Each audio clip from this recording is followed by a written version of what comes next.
The following contest is scheduled for a 2-hour time limit. Introducing first, coming from Pittsburgh, Pennsylvania, wrestling reporter and columnist Justin LaBar. And his opponent, you. Call, tweet, email because you can go one-on-one with Justin LaBar in Wrestling Reality. Right now on Trib Live Radio.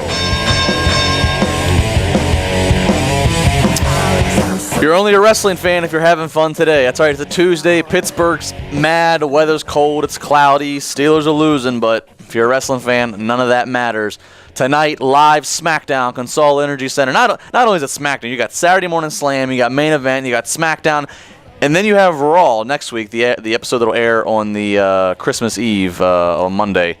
It's going to be a long night, but there's always plenty to go around. Justin LaBar here, Wrestling Reality, one-on-one with me. Trib Live Radio, 412-320-7925 is the number. Special 1-hour show. Got to cut it a little bit short, handle business a little bit later on. If you're in Pittsburgh, come by Tailgaters Bar and Grill, about 5:45. Hang out there, have a drink or two, get some food, and we head over to the arena. It's going to be quite the night.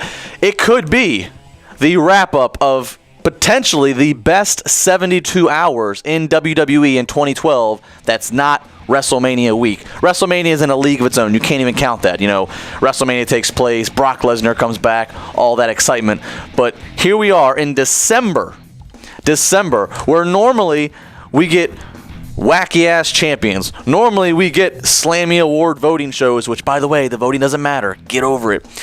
Normally, we get tape shows because it's Christmas time, and we could be having the best 72 hours. It's up to SmackDown tonight to put the bow on it and seal the deal, and I think it's going to happen with the final culmination of Dolph Ziggler cashing in. We'll get to that in a minute. I want to talk about Raw last night. We got the Slammy Awards, which, first off, everybody that bitches that, oh my God, it's rigged, blah, blah, blah, blah, blah. Pro wrestling is scripted. What? Just because they give you a gimmick that there's a voting show going on, what makes you think that all of a sudden that's going to be the legitimate thing that pops out in wrestling? Give me a break. It is not logistically, well, it is possible, but it's a nightmare to try to go off your voting on the WWE app in the 3-minute commercial break. Come on. It's part of a story. Get over it. What does it matter? What do we care? It doesn't matter. Doesn't matter. The TV format, though, was great for this. I always get nervous with the Slammies, but it was great. The surprise appearances of the New Age Outlaws, of the Boogeyman, having Jim Ross, Gene Okerlund all there, that was good. How about the commercials? Most fans did not understand this.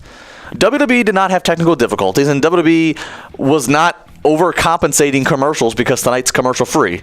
It's 5 commercials every hour. They do 15 for a Raw. They do 10 for an episode of SmackDown. They did not increase any commercials. What they did was because WWE, Vince McMahon particularly, was upset about how these numbers have been going, they changed the format. That's right, they changed the format. They said we need to make things feel faster paced, more unpredictable. So they would tease, go to break, and then come back. It was simple. You'd have Ric Flair in the ring. Woo! Great to see him back. The Shield coming down in the crowd.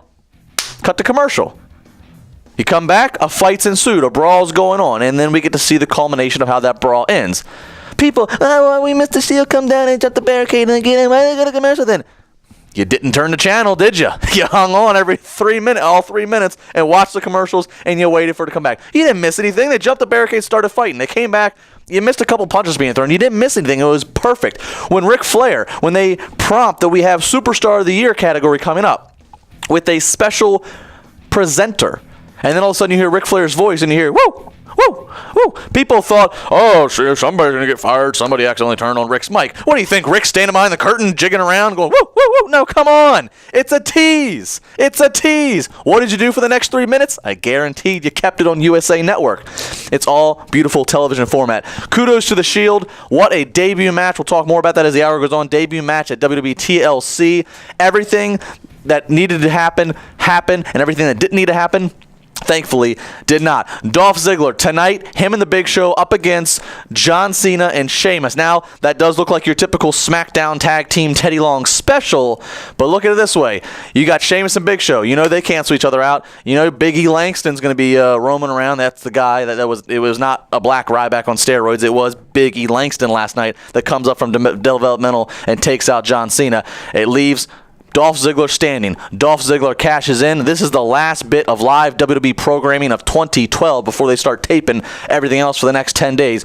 Dolph Ziggler cashes in tonight. That's the way to do it. 412-320-7925. Sports Talk at tribweb.com. Tweet me at Justin LeBar. Get them in quick, fast, and easy. That's how we like it here. Trib Live Radio.